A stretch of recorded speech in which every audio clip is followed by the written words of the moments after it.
Hola, este es un nuevo video de la unidad. En este video vamos a hablar sobre la relación entre la estructura molecular y el comportamiento ácido-base. Vamos a dejar un poco de lado los planteos analíticos y las cuentas y vamos a analizar si es posible, ¿sí? O la posibilidad de relacionar la estructura de los ácidos y las bases con su comportamiento ácido-base, o sea, con su fortaleza como ácidos o como bases. En especial nos vamos a centrar en ácidos. Vamos a mencionar honestamente bastante poco sobre las bases. Entonces, como les decía, la idea de este video es hablar un poquito sobre si existe la posibilidad de predecir los valores de las constantes de acidez, las constantes de equilibrio relacionadas con la disociación de los ácidos. Más que determinar el valor en sí, vamos a analizar, digamos, aspectos cualitativos de este tema.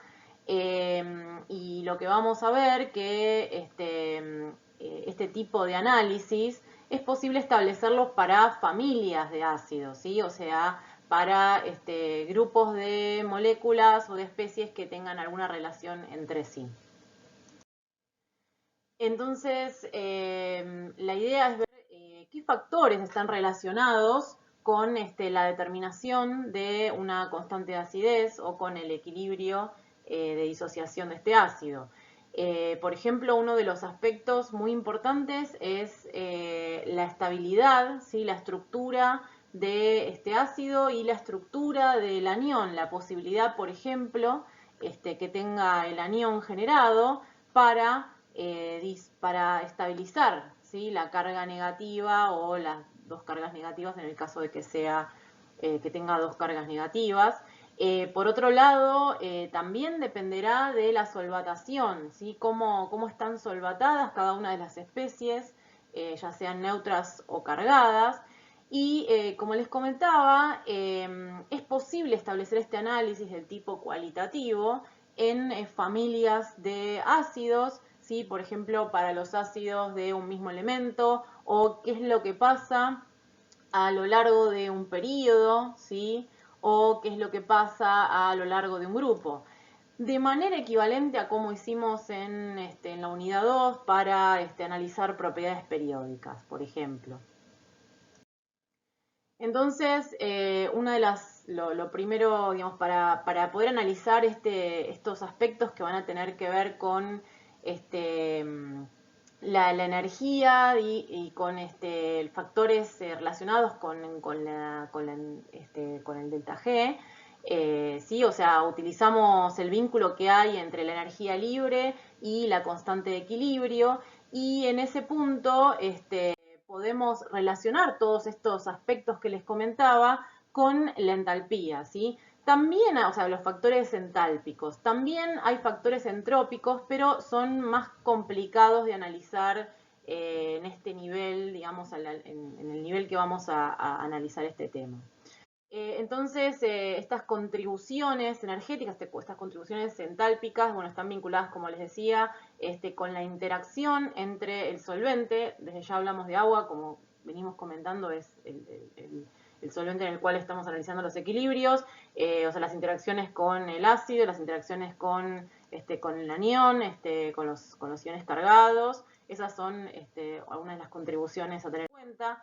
Y otra contribución muy importante, ¿sí? Es la ruptura del enlace, ¿sí? Esto ya hemos hablado un poquito en los videos anteriores, y la formación de este nuevo enlace con el agua. En este caso estamos analizando la disociación de un ácido, ¿sí? O sea, en este proceso de transferencia de protón, qué es lo que ocurre o cómo va a ser cómo es la estabilidad de este enlace que se rompe con respecto a este que se forma, y cuando queremos analizar este aspecto a lo largo de una familia de compuestos, cómo va a cambiar estas estabilidades o la estabilidad de este enlace con respecto a cómo va cambiando A, por ejemplo.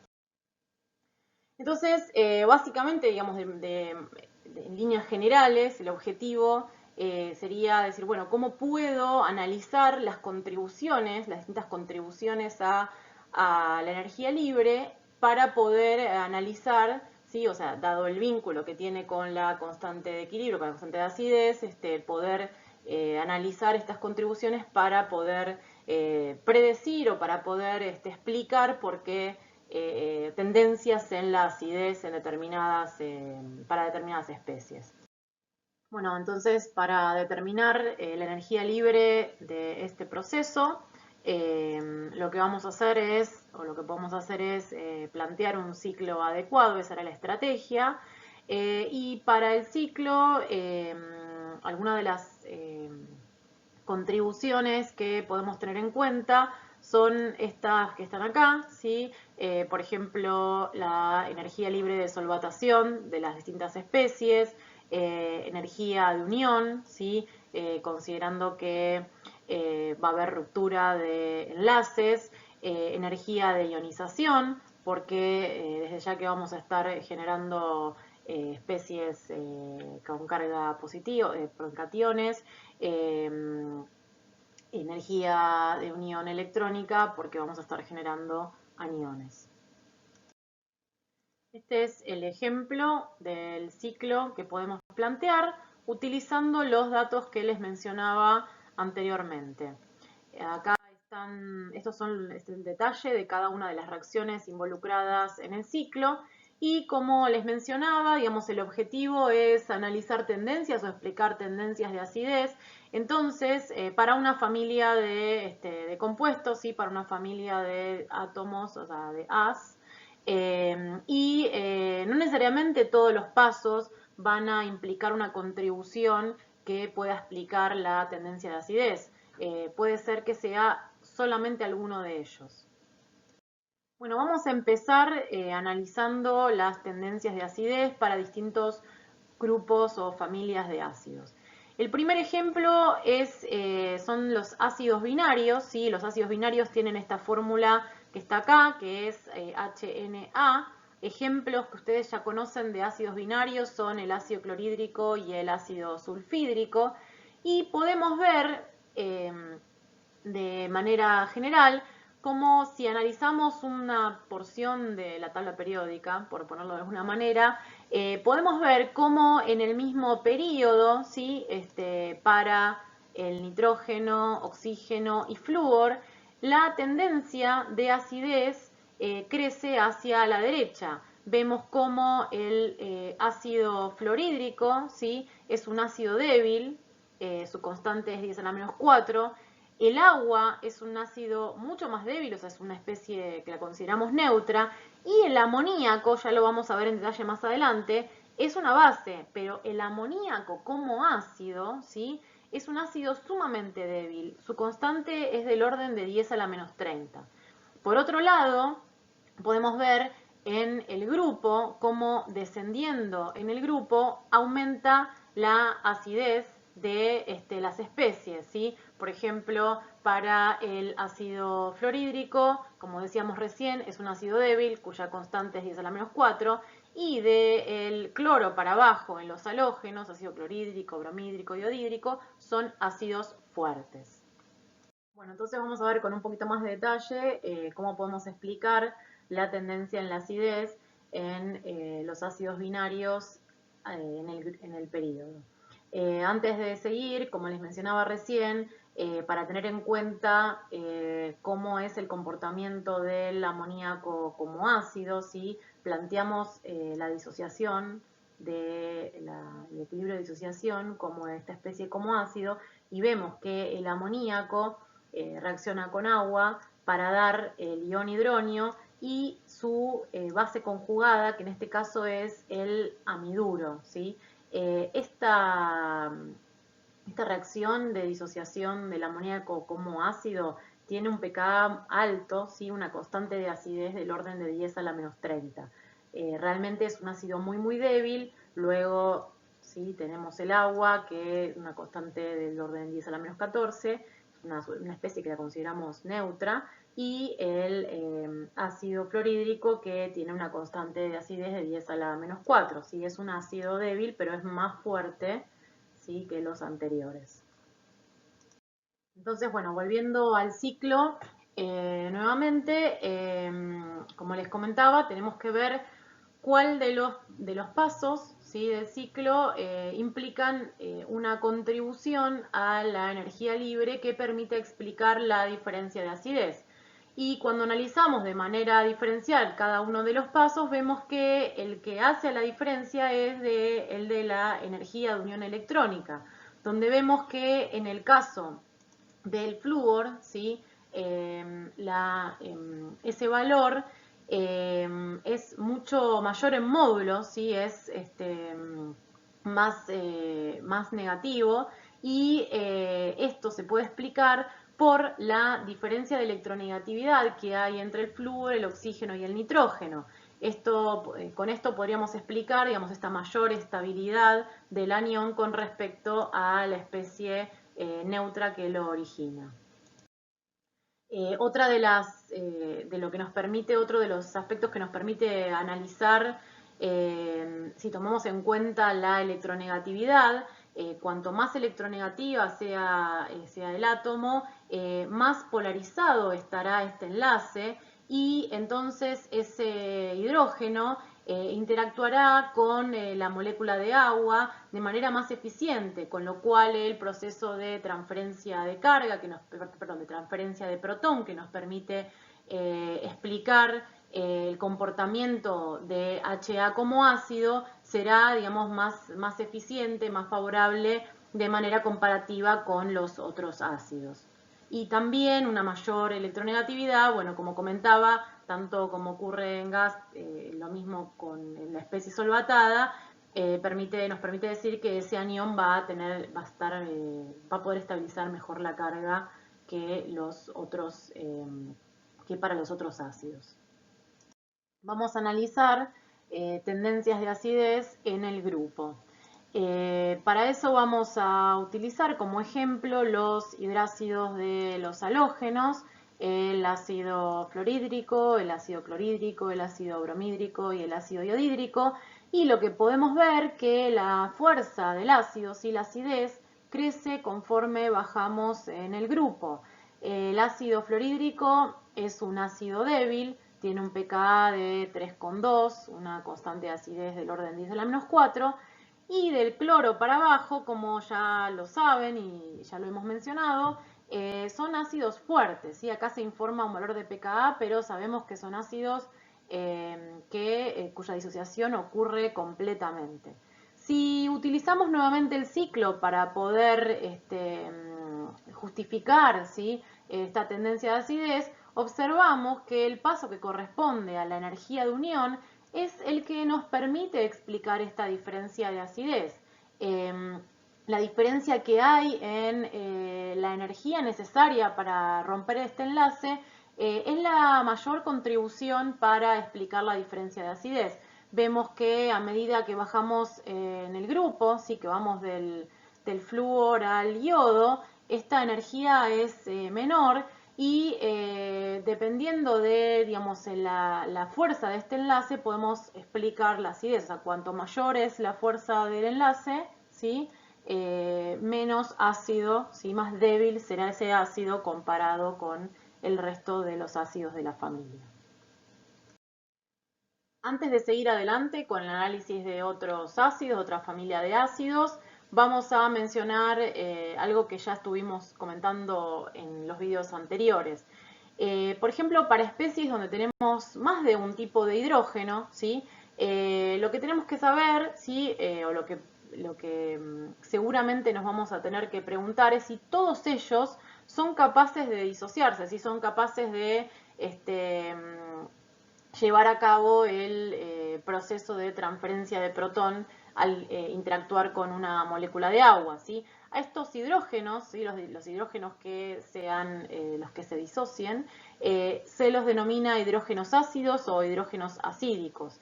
¿Qué característica tienen estos hidrógenos o el enlace del hidrógeno con A?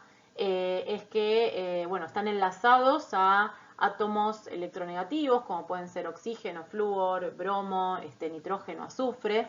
Esta característica también permitirá que el anión que se genere esté más estabilizado, ¿sí? En este caso, como mencionábamos anteriormente, el enlace la unión hidrógeno A estará polarizada y entonces la interacción de este hidrógeno con la molécula de agua será más eficiente y entonces podrá llevarse a cabo el proceso de transferencia de protón.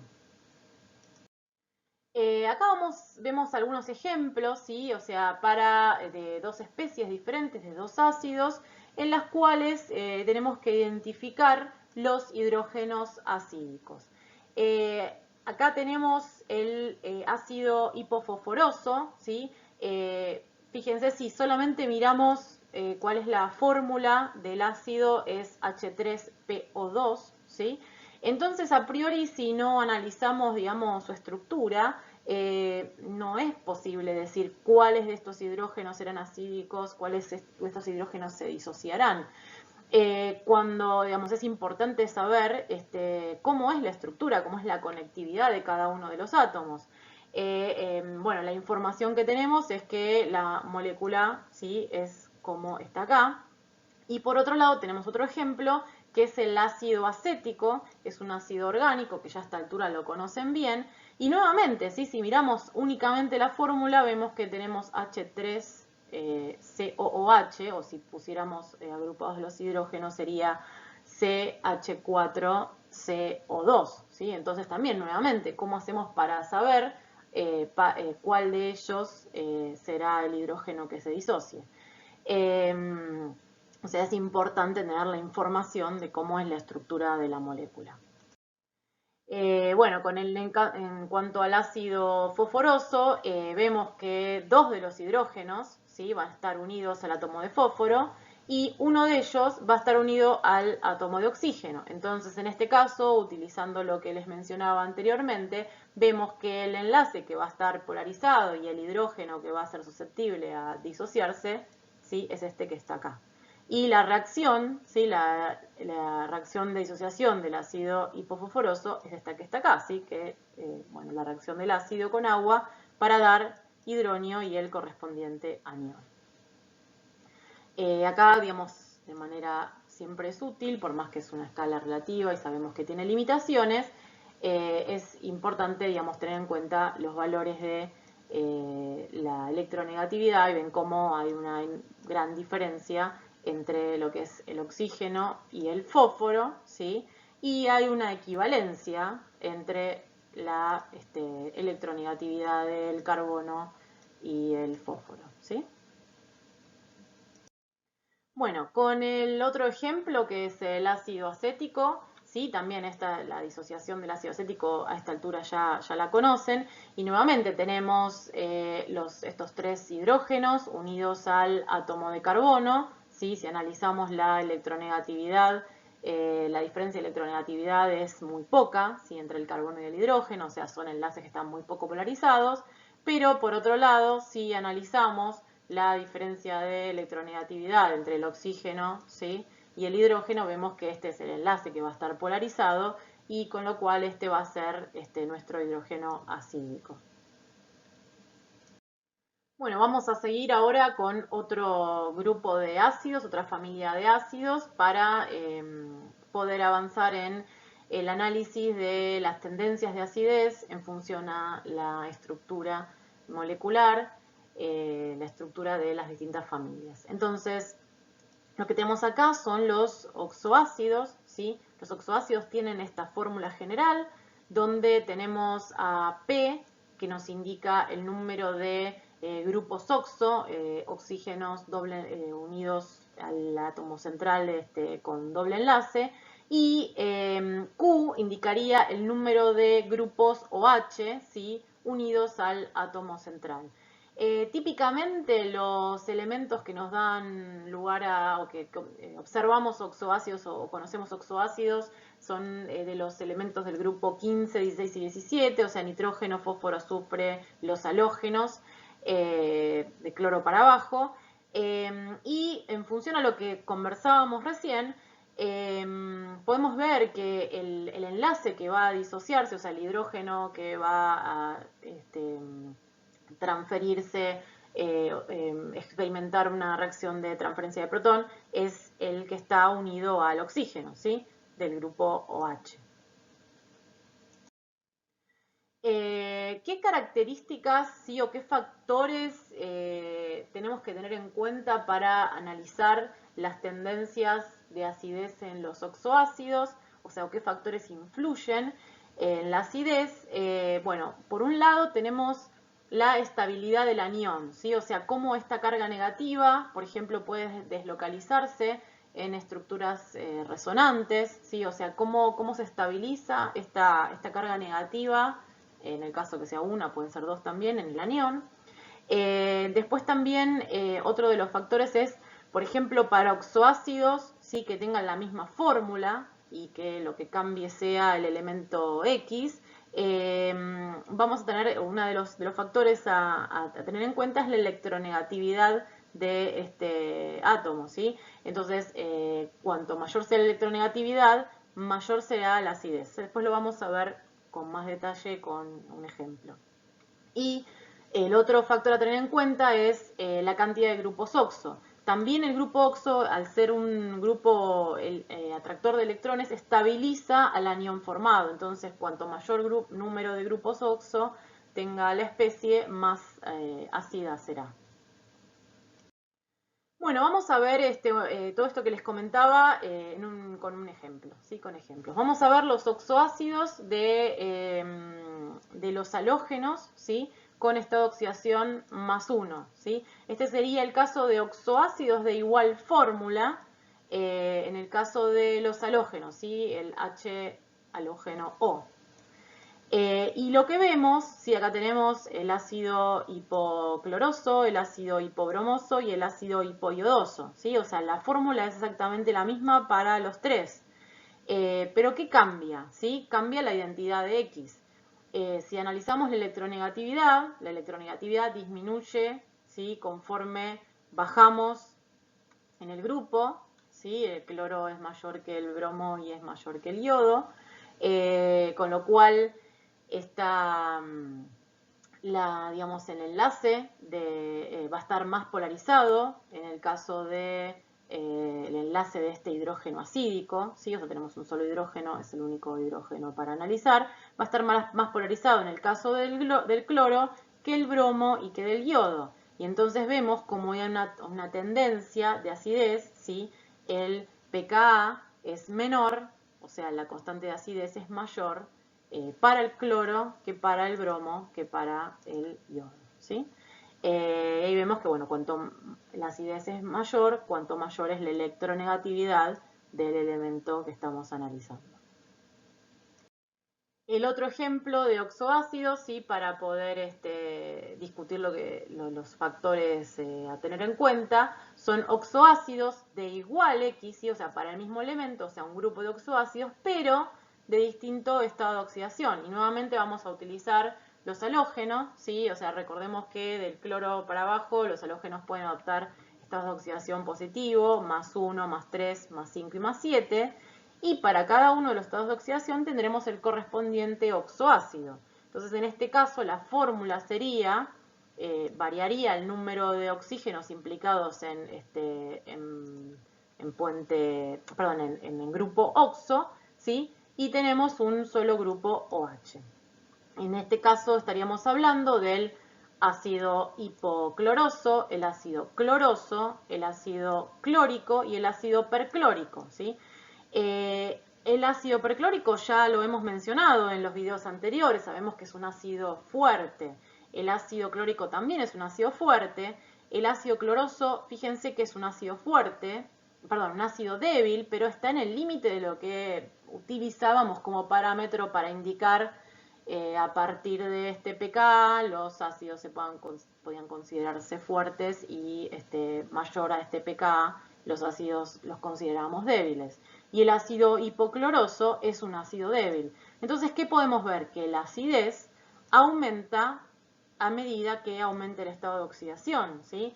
O sea, cuanto mayor número de grupos oxo, este grupo que es un grupo atractor de electrones, la acidez, o sea, ya podemos verlo tanto desde el punto de vista de la polaridad de este enlace, como también desde el punto de vista de la capacidad de estabilización de esa carga para el anión. ¿Sí? Los dos puntos de vista sirven para para explicar la tendencia de la acidez en los oxoácidos del cloro.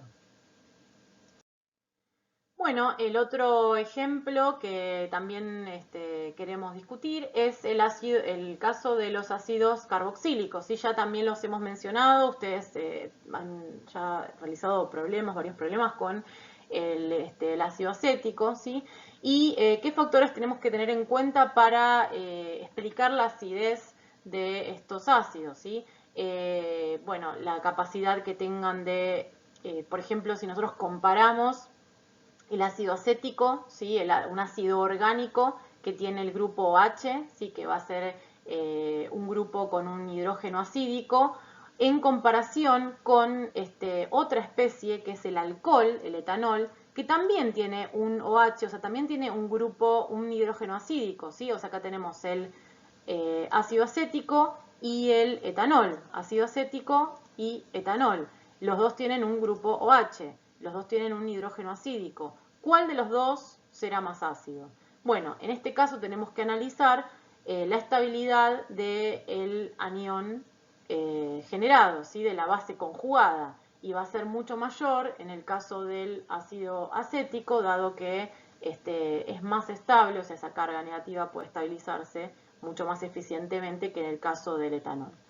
Cuando queremos analizar, por ejemplo, tendencia de distintos ácidos orgánicos, la presencia de grupos atractores de electrones, ¿sí? Que permitan explicar la polarización, o sea, la polarización del enlace hidrógeno-oxígeno o la estabilización del anión correspondiente, son los factores que tenemos en cuenta, ¿sí? O sea, la presencia de grupos electronegativos o atractores de electrones. Esos son los factores que tenemos en cuenta, por ejemplo, para analizar de la acidez diferente entre el ácido acético, ¿sí? Y el ácido trifluoroacético. El trifluoroacético es un ácido muy fuerte, fíjense que tiene un pKa de menos 0.5, o sea, es un ácido que se disocia casi completamente en agua, ¿sí? Y la diferencia está en la presencia de los flúors en reemplazo de los hidrógenos, ¿sí? Otra de las familias de ácidos que mencionaremos, ya llegando casi a lo último de este video, a la parte final, son los ácidos polipróticos. ¿A qué llamamos ácidos polipróticos? Son aquellos ácidos que tienen más de un hidrógeno acídico, ¿sí? Hasta ahora, fíjense que hemos visto solamente un solo hidrógeno acídico en todos los ejemplos, pero cuando tenemos más de un hidrógeno acídico, podemos plantear más de una disociación, ¿sí? Entonces hablamos la primera disociación, la segunda disociación, y cada una de ellas estará, digamos, relacionada con una constante de acidez. Entonces hablamos la constante de la primera disociación, la constante de la segunda disociación, y así sucesivamente. Lo que observamos es que a medida que vamos sustrayendo o se van disociando los protones o los hidrógenos de manera sucesiva, son menos acídicos, ¿sí? O sea, es más difícil la disociación de este segundo protón, de este tercer protón, a medida que digamos, se va disociando del anión, ¿sí? O sea, es más difícil, la liberación o la disociación de este hidrógeno será más difícil que la anterior, porque, bueno, tenemos que tener en cuenta que es a partir del anión formado de la disociación anterior. Usualmente esto se ve representado en los valores de la constante de acidez y el factor que hay, o sea, hay prácticamente un factor de 10 a la 3 o mayor, ¿sí? O sea, la diferencia que hay entre los valores de las constantes de acidez. Podemos ver acá en la tabla donde tenemos que para el ácido sulfúrico la primera disociación, o sea, es fuerte, se disocia totalmente, y la segunda, ¿sí? O sea, el segundo hidrógeno tiene una constante de acidez de 10 a la menos 2, ¿sí? O sea, si bien es un ácido fuerte, pero es mucho más débil que la primera disociación. O sea, fuerte en el sentido de comparando los distintos ácidos débiles, o sea, tiene una constante de 10 a la menos 2. Por ejemplo, el ácido fosfórico, ¿sí? Fíjense que tenemos 3 disociaciones, tiene 3 hidrógenos acídicos, ¿sí? Y las constantes son 10 a la menos 3, 10 a la menos 8 y 10 a la menos 13, ¿sí? Acá tenemos dos ejemplos, el ácido sulfídrico, donde su primer disociación tiene una constante de 10 a la menos 7, y la segunda, ¿sí? La disociación del segundo hidrógeno, una constante de 10 a la menos 15. En el caso del ácido carbónico, ¿sí? Tenemos 10 a la menos 7 y 10 a la menos 11. Acá podemos ver que hay prácticamente 10 a la 3 de diferencia, y acá hay mucho más. Por eso les decía que es 10 a la 3 como mínimo o más. Bueno, el último ejemplo, nosotros ya hemos hablado de cuando tenemos un catión en agua, el mismo va a estar disociado, perdón, va a estar solvatado. Y a la reacción entre el ion metálico, entre el catión y la molécula de agua, también podemos entenderla como una reacción ácido-base, ¿sí? El catión puede describirse como ácido de Lewis, dado que es una especie deficiente en electrones, y el agua ya hemos visto que la podemos describir como base de Lewis al tener los pares de electrones libres que aportará la formación de este nuevo enlace. A este catión solvatado, ¿sí? A este catión hidratado, también lo podemos describir como laco complejo o aducto de Lewis. Esta especie, a su vez, que lo vamos a ver en la próxima transparencia, puede comportarse como un ácido de Bronsted. Entonces, como tal, ¿sí? O sea, si nosotros escribimos la ecuación de ácido-base, o sea, el comportamiento, describimos el comportamiento como ácido de Bronsted de este agua complejo, ¿sí? Podemos escribir esta ecuación que tenemos acá, cómo el agua complejo reacciona con una molécula de agua y ocurre la transferencia de protón entre el agua complejo y la molécula de agua para para generar un ion hidronio, ¿sí? Y este es el anión, no es el caso, o sea, no necesariamente puede ser un anión, porque podemos tener una carga mayor, o sea, más 2, más 3 de este agua complejo, pero tiene una carga menos que el ion inicial. ¿Cómo podemos entender o sea, cómo podemos explicar este comportamiento? El ion central, que va a estar interactuando con la molécula de agua del laco complejo, ¿sí? O sea, la molécula que está unida al ion central a través de un enlace que lo conocemos como enlace de coordinación, si este ion tiene la suficiente fuerza como para polarizar el enlace, ¿sí? Esta polarización debilitará el enlace entre el oxígeno y uno de los hidrógenos, ¿sí?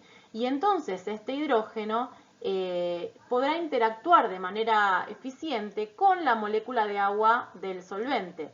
Fíjense que estamos hablando de dos tipos, ¿sí?, de moléculas de agua, una que es la que está implicada en la unión de coordinación con el ion central, ¿sí?, la del agua complejo, y otra molécula de agua que es la molécula de agua que está solvatando al agua complejo. Entonces, en ese caso, se podrá dar lugar la transferencia de protón desde esta molécula de agua, voy a cambiar de color así se puede ver, desde esta molécula de agua, ¿sí?, a esta molécula de agua. Entonces tendremos la formación del ion resultante y el ion hidrógeno, ¿sí? Bueno, ¿de qué depende, sí? O sea, para una misma familia, para una familia de iones o para distintos iones, ¿de qué depende, o sea, que ocurra este proceso, o si tenemos que comparar acidez para distintos aguas complejos? Va a depender de la carga del ion, también de la electronegatividad, del radio, ¿sí?, del grado de covalencia.